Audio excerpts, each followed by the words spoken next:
নমস্কার। আজকে আমি একটি কেস নিয়ে আলোচনা করতে চাইছি।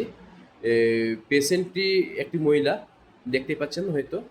আ পেশেন্টটি নিজের মুখ দেখাতে চাইছে না। সেই কারণে সে ভিডিও করতেও চাইছে না। সে এমনি বলবে। তো পেশেন্টের সমস্যা ছিল লেফট ইউরেটারে 6.3 পাথর, আর লেফট কিডনিতে 4 মিলিমিটার পাথর, আর একটা হচ্ছে জিবি পলিপ। গোল ব্লাডারের মধ্যে 2.4 এর একটা পলিপ আছে, ঠিক আছে?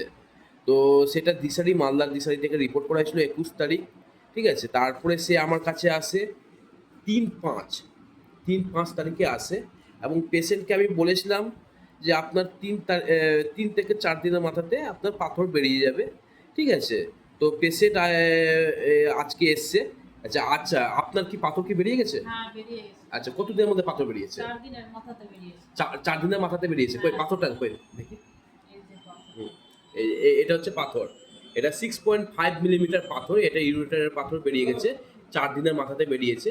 তো আচ্ছা, আপনি আনন্দিত আছেন? হ্যাঁ, আমি আনন্দিত আছি। আচ্ছা, ঠিক আছে। পেশেন্ট নিজের নিজের ছবি দেখাতে চাইছে না বলে, সেই কারণে পেশেন্ট ভিডিও করতে চাইছে না, তার একটা সমস্যা থাকার কারণে। তো ঠিক আছে। আমি চাই প্রতিটা মানুষ হোমিওপ্যাথিক চিকিৎসা গ্রহণ করুক এবং শারীরিকভাবে উন্নতি লাভ করুক।